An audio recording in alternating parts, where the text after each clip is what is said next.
Todos los imperios han utilizado la esclavitud como medio para obtener mano de obra que les permitiera impulsar su desarrollo socioeconómico. El Imperio Otomano fue uno de los más grandes de la historia. Este extendió sus dominios a 3 continentes, en gran parte por la mano de obra esclava. Se estima que cerca del 20% de la población eran esclavos. La vida de estos esclavos era realmente cruel, ya que eran obligados a realizar todo tipo de tareas y trabajos forzosos. Pero para las mujeres esclavas, las condiciones de vida eran aún peores, ya que además eran utilizadas como objetos sexuales. En el video de hoy, veremos cómo era la dura vida de las mujeres esclavas y concubinas en el Imperio Otomano.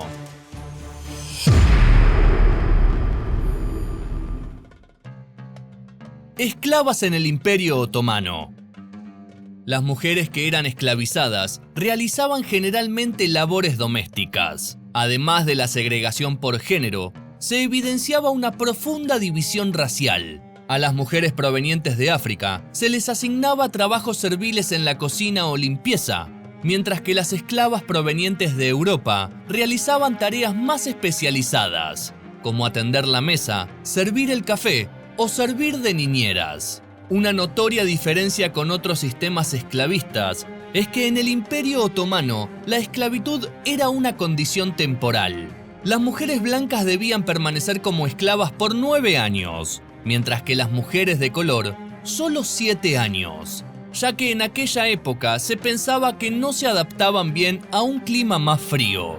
Cuando una esclava era liberada, le era otorgado un certificado de emancipación, válido legalmente en todo el imperio. Si la mujer lo decidía, podía quedarse a vivir en la casa de su antiguo amo o solicitar ser entregada en matrimonio. Cuando los esclavos eran liberados, recibían una pensión de sus amos y mantenían un vínculo con dicha familia. Las esclavas formadas en los harenes de la élite otomana, luego de ser liberadas, se casaban por lo general con hombres de posición privilegiada. Las esclavas destinadas a los harenes a menudo eran compradas cuando tenían 6 o 7 años. Se les daba un nuevo nombre y quedaban bajo la tutela de una esclava experimentada.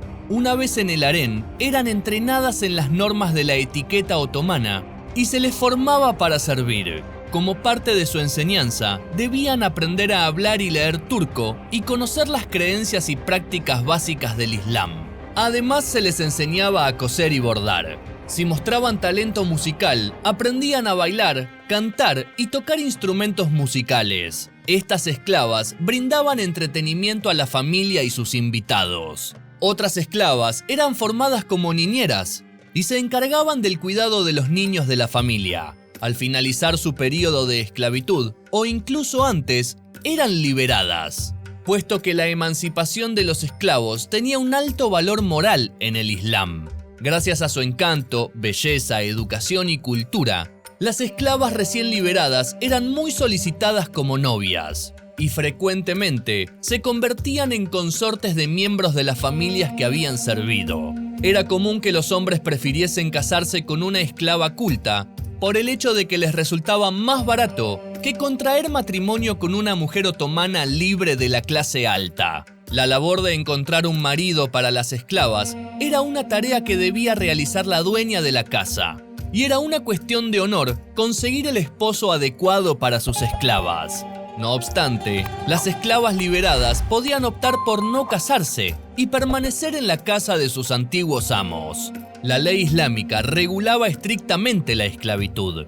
Los derechos de la esclava y las responsabilidades de su amo hacia ella estaban definidos con gran claridad. Una vez comprada, la esclava no podía ser abandonada a su suerte. Si quería deshacerse de ella, el dueño tenía que venderla, regalársela a otro ciudadano otomano o darle la libertad.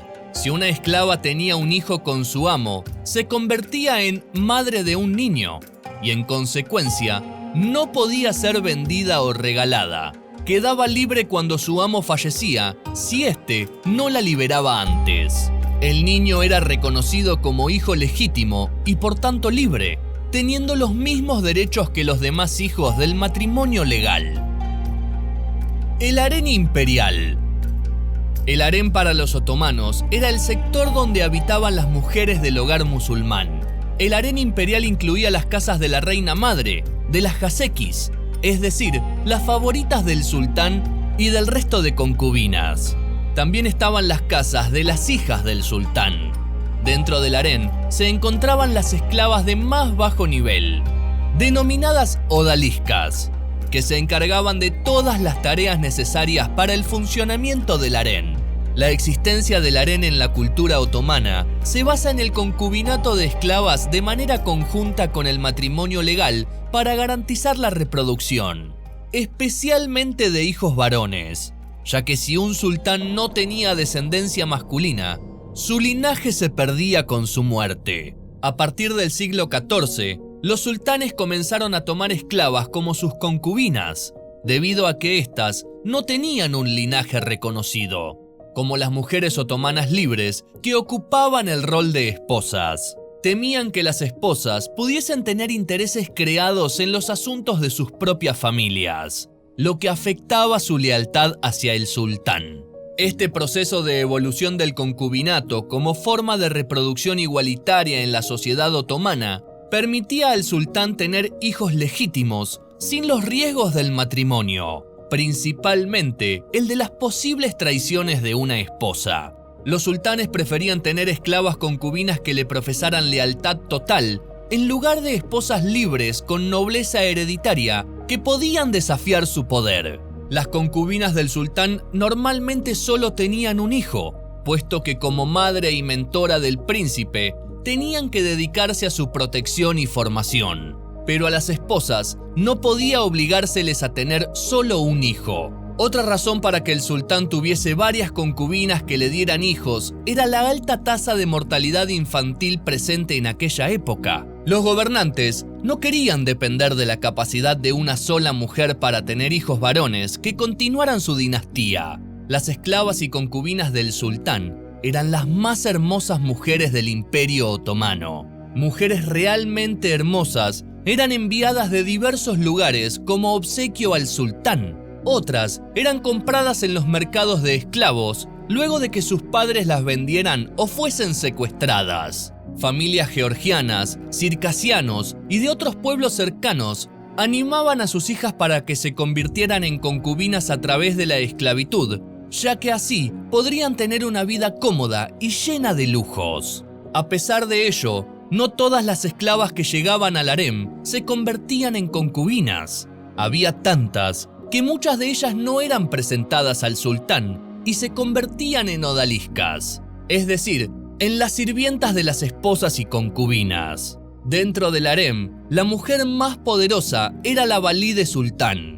La reina madre se encargaba de mantener el orden y la paz. Se trataba de una mujer mayor de la familia imperial que servía como guía y maestra para el príncipe, formándole en las complejidades de la vida y la política otomana. El creciente poder de las concubinas en el Imperio Otomano. El sultanato de las mujeres se vivió durante el reinado de Solimán el Magnífico, que inició en 1520 y se mantuvo hasta la muerte de la sultana Turán en 1683. Durante este periodo se incrementó el poder de las mujeres en la política otomana. Antes del reinado de Solimán, las esposas y concubinas desempeñaban un rol tradicional como consortes y madres dentro de la sociedad otomana. No participaban en política o en los asuntos del Estado. Durante su reinado, las mujeres disfrutaron de más libertades. Incluso llegaron a convertirse en jeques y podían reunirse con otros hombres y mujeres en los kaimaks. Una de las concubinas más poderosas y famosas del Imperio Otomano fue Hürrem Sultán, la hija de un sacerdote polaco llamada Roxelana, que fue raptada por los tártaros y vendida como esclava para el harem imperial de Solimán. Esta joven de unos 16 años de edad llamó la atención del sultán, quien la convirtió en una de sus concubinas. Su ascenso al poder fue vertiginoso, al convertirse en la favorita de Solimán, luego en su concubina principal y finalmente en su esposa, tomando el nombre de Hürrem la Alegre. Tal era la pasión del sultán por Hürrem, que renunció a sus concubinas y le permitió tener 6 hijos, lo que contradecía la costumbre de que una concubina debía tener un solo hijo. Las esposas y concubinas del sultán debían permanecer en el harem hasta que sus hijos alcanzaran la mayoría de edad. Luego debían acompañarlos a la provincia donde fuesen enviados como gobernadores. No regresaban a la capital del imperio a menos que su hijo se convirtiera en sultán. Hurrem rompió dicha tradición al no abandonar el harem, a pesar de que sus hijos fueron enviados a gobernar distintas provincias. Échale un vistazo a estos videos recomendados para conocer más datos curiosos sobre civilizaciones antiguas y la vida en el pasado. No te olvides de regalarnos un me gusta, suscribirte y activar la campanita para que YouTube te avise cada vez que subimos nuevo contenido. Nos vemos en la próxima historia.